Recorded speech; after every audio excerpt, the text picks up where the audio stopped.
Welcome to the amazing world.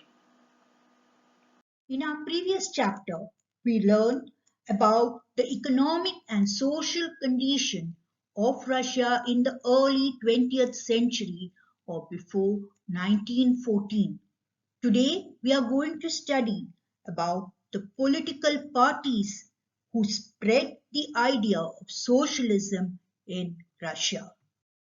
After the Russian textile strike of 1896-97, we see how the Russian workers now formed a political organization called the Russian Social Democratic Workers' Party. It was formed in 1898. This party was inspired by the ideas of socialism of Karl Marx. The party consisted of factory and industrial workers. Its aim was liberation of the working class. As we knew, the capitalists made them work for long hours in unhealthy conditions to live, and so they wanted liberation of the working class. Now, this political party, which was established in 1898, was not allowed under Tsar Nicholas II to operate publicly. So it operated secretly, organized itself, and mobilized the workers to strike. And as a result, we've seen the second strike in coal and industries taking place in 1902. The second revolutionary party that existed in Russia was the Social Revolutionary Party, which was set up in 1900. This revolutionary party was mainly of peasants, and so it was known as the Natural Socialist because they came together and the produce was equally divided among them. We know the commune system, and so they were known as the Natural Socialist. But this revolutionary party consisted of the rich and poor peasants. It also consisted of those peasants who owned land and worked on theirs own land, and those that were employed, the landless laborers who were employed by the nobility. Even these joined this party called the Socialist Revolutionary Party. Now, what was the main aim of this party was to see that they were given their rights, and at the same time they demanded that transfer of noble land should be done to them because they toiled on the land and they wanted the land in their name and not in the names of nobles. So this is how the Social Revolutionary Party came into existence in 1900, and we noticed that the peasants revolted in 1902 to 1905 against the nobles. We see there are two socialist parties, but could they come on one table? The first party was the Russian Social Democratic Workers' Party, and it worked for the workers' rights, liberation of the working class, whereas the other was the Socialist Revolutionary Party, which was formed by the peasants, the natural socialists. And according to Lenin, the views among the Socialist Revolutionary Party was quite different. There was lot of differentiation. Now, why does he say there was lot of differentiation? Because among the peasants, you will notice that there are rich and poor peasants. The worker peasants who we say had land, the peasants had land and they worked, so they were as workers on their own land. And those that were employed by the nobility, the landless who were employed by the nobility. So the rich and the poor, the worker and the employed worker. So all this can then help in bringing about the required changes that we want to see. This would not bring them together, according to him. There was so much difference, and this difference was not able to put them together.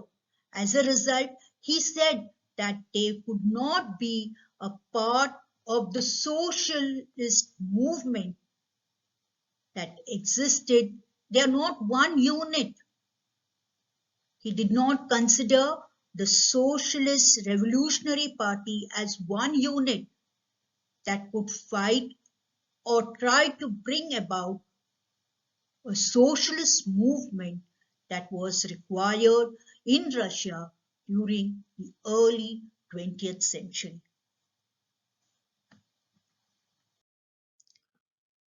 The two parties couldn't come together, but even the socialist, the Russian Social Democratic Workers' Party, even they did not remain as a united bloc. Why? What was the main reason for this? Though their main aim was liberation of the working class, but there were some differences that came, which was the strategy of organization that brought about a split in the party by 1903.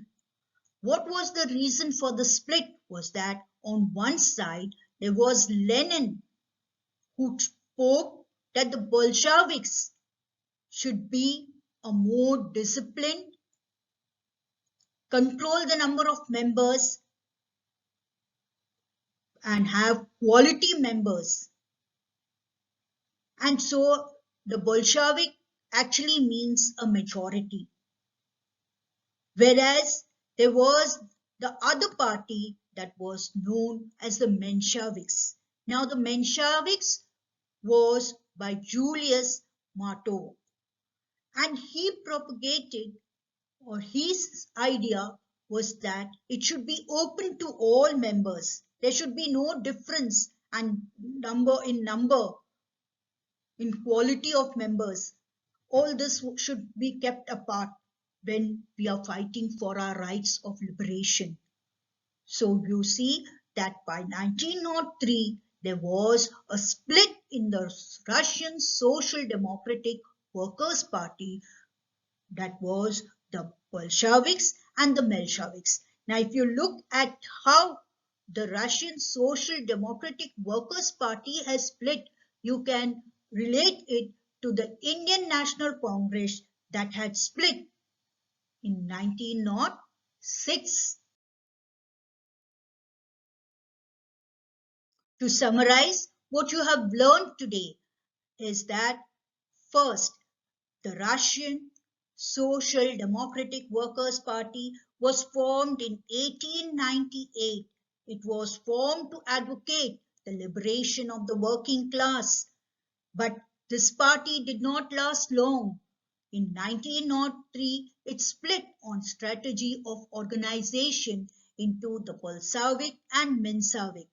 The Bolshevik was led by Vladimir Lenin, who wanted a more disciplined, controlled numbers and quality of members, whereas the Mensheviks was led by Julius Marto, who spoke about that it is open to all members. There should be no limit on quality and number.